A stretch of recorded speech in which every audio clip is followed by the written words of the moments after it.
Yes hi आ रहा हूँ। कैसा हुआ आपका इंग्लिश का पेपर? मेरा पेपर बहुत अच्छा हुआ है जैसे जो सेक्शन ए अगर मैं लेके चलूँ मेरा तो सेक्शन ए बिल्कुल सही था, क्योंकि अनुराग सर ने भी हमें बता रखा था कि आप क्वेश्चन पैराग्राफ पढ़ने से ज़्यादा पहले आप क्वेश्चन पे डिटेल करो, फिर उस पैराग्राफ को समझो। तो उनके कारण मैं सेक्शन ए कर पाया। फिर सेक्शन बी पे जैसे मैं टर्न होता हूँ, फॉर एग्जाम्पल हमारा ग्रामर था। ग्रामर में जो हमें अनुराग सर ने समझाया कि आप किस तरीके से समझना है सेंटेंस, कैसे समझना है, डिट्टो के डिट्टो वैसे सेंटेंस भी आए हैं। और इसमें मतलब बिल्कुल कॉपी कैट ही लगा, मेरे को ऐसा लग रहा था कि अनुराग सर ही पेपर लीकर लग रहे थे मेरे को। और आपको कौन सा जो सेक्शन है वो टफ लगा सबसे ज्यादा? मुझे सबसे ज्यादा टफ थोड़ा सा सेक्शन लिटरेचर में लगा, क्योंकि उसमें था कि सिर्फ उसमें ये था कि जब आप किसी पोएट को सॉल्व कर रहे थे, जो पोएट क्वेश्चंस थे, तो उसमें हमें थोड़ा सा वो हो गया था कि भाई इसमें क्या ही आंसर आएगा अचानक से वो पर तो ओवरऑल पेपर इजी था ना? हाँ, ओवरऑल पेपर इजी था एक्सेप्ट पोम को छोड़। ओके, तो ऑल द बेस्ट आ रहा हूँ। All the best. Thank you sir. Yes hi आ रहा हूँ। कैसा हुआ आपका इंग्लिश का पेपर? मेरा पेपर बहुत अच्छा हुआ है जैसे जो सेक्शन ए अगर मैं लेके चलूँ मेरा तो सेक्शन ए बिल्कुल सही था, क्योंकि अनुराग सर ने भी हमें बता रखा था कि आप क्वेश्चन पैराग्राफ पढ़ने से ज़्यादा पहले आप क्वेश्चन पे डिटेल करो, फिर उस पैराग्राफ को समझो। तो उनके कारण मैं सेक्शन ए कर पाया। फिर सेक्शन बी पे जैसे मैं टर्न होता हूँ, फॉर एग्जाम्पल हमारा ग्रामर था।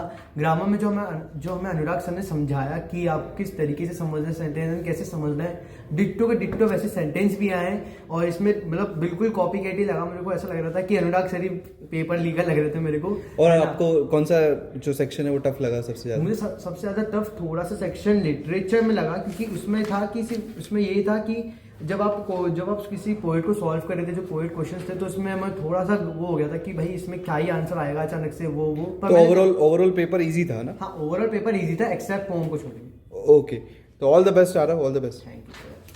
यस हाय आ रहा हूँ। कैसा हुआ आपका इंग्लिश का पेपर? मेरा पेपर बहुत अच्छा हुआ है जैसे जो सेक्शन ए अगर मैं लेके चलूँ मेरा तो सेक्शन ए बिल्कुल सही था, क्योंकि अनुराग सर ने भी हमें बता रखा था कि आप क्वेश्चन पैराग्राफ पढ़ने से ज़्यादा पहले आप क्वेश्चन पे डिटेल करो, फिर उस पैराग्राफ को समझो।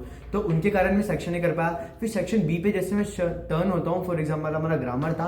ग्रामर में जो हमें अनुराग सर ने समझाया कि आप किस तरीके से समझना है सेंटेंस, कैसे समझना है, डिट्टो के डिट्टो वैसे सेंटेंस भी आए हैं। और इसमें मतलब बिल्कुल कॉपी कैट ही लगा, मेरे को ऐसा लग रहा था कि अनुराग सर ही पेपर लीकर लग रहे थे मेरे को। और आपको कौन सा जो सेक्शन है वो टफ लगा सबसे ज्यादा? मुझे सबसे ज्यादा टफ थोड़ा सा सेक्शन लिटरेचर में लगा, क्योंकि उसमें था कि सिर्फ उसमें ये था कि जब आप किसी पोएट को सॉल्व कर रहे थे, जो पोएट क्वेश्चंस थे, तो उसमें हमें थोड़ा सा वो हो गया था कि भाई इसमें क्या ही आंसर आएगा अचानक से वो पर तो ओवरऑल पेपर इजी था ना? हाँ, ओवरऑल पेपर इजी था एक्सेप्ट पोम को छोड़। ओके, तो ऑल द बेस्ट आ रहा हूँ। All the best. Thank you sir.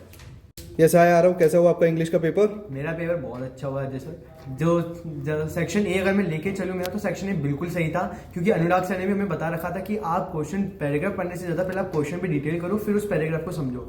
तो उनके कारण मैं सेक्शन ए कर पाया।